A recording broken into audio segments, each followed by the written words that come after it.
In this Unity point of sales tutorial, we'll walk through the process of placing an order, which includes choosing an order method, adding products based on the customer's request, selecting prep options, and customizing the order with messages and quantity adjustments. Let's get started. First, log into the Unity point of sales system by entering your employee code or scanning your fingerprint. Once logged in, you'll be asked to select your role. If you have multiple designations, like waiter and manager, choose the appropriate role for your task. Next, the Pickup Order screen will appear. Select New Order, which will open an order details page with sales order method, such as takeaway or sit-in. If you choose sit-in, enter a table number. After filling in the necessary details, click Apply to start a new order.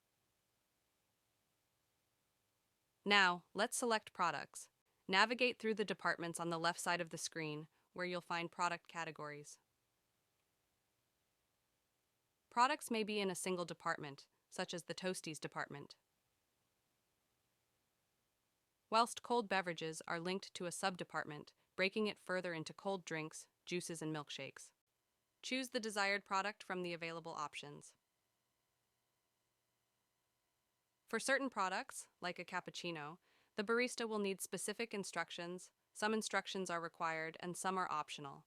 This will be displayed on the point of sale, giving you an indication. You can also add custom messages to an order by clicking the message icon in green on the selected product. Once done, click OK to submit. To adjust quantities, use the on-screen keypad. You can increase or decrease the quantity of items before proceeding to the payment screen by using the plus and minus icons on the selected product. Finally, you'll proceed to the payment and finalize the order.